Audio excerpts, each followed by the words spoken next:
Mr. Bodnar, the Ukrainian counteroffensive in the recent months has been gaining momentum. What's the recent updates from the ground? So in our case, we continue our war for independence, and our main task is to liberate our territories. Key goal is to take the border of 1991 and stand strong on our soil and create the conditions for the security situation in future in the region. That's our main goal, and actually we need practical support. So this exhibition is also one of the sides of practical support which we need for continuation of war and victory in the battlefield. As you see now, the Ukrainian army is pushing Russians back. They are now trying to use different terroristic methods, like striking civilian infrastructure, striking different cities. So it's also create a very pressing moment on Ukrainian society, but nevertheless, Ukrainians are ready to that, and even yesterday's pictures from Kyiv and other cities, which are without the light, but creating a very strong spirit of resistance, and even more, making people more angry and more decisive.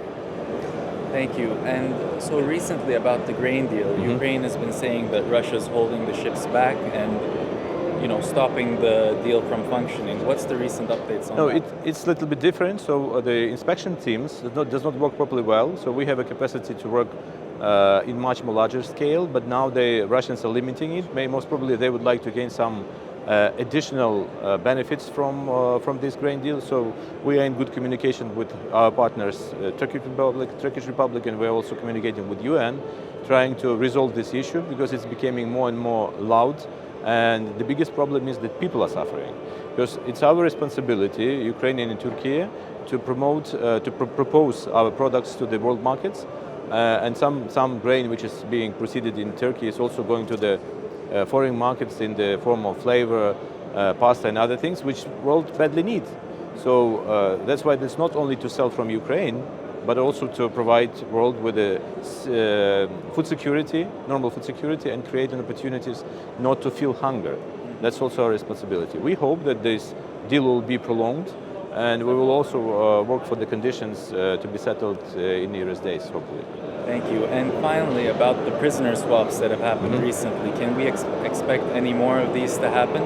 So this process is being continued almost every week, and we have some liberated persons, a couple of hundreds for recent weeks from on the border between Ukraine and Russia, actually. But with the assistance of Türkiye, we have liberated more than 215 soldiers from the Russian prison. Now 5 of them stay here in Turkey according to the agreements reached with the aggressor state. But the process is also being continued and the negotiations have never stopped. But now the different conditions are, let's say, being put in the field, and we are now working on creating new opportunities for exchange, because we know that some thousands of Ukrainian citizens are still in the captivity, and we need to work properly well to either exchange them and to look at other options how to liberate them.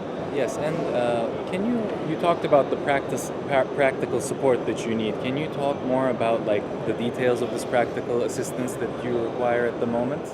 So first of all, what we need is the anti-aircraft systems and the anti-drone system. We're now working with our all partners, and we are looking here for the opportunities also to defend our civilian infrastructure in cities from these terrorist attacks which Russia continue to provide.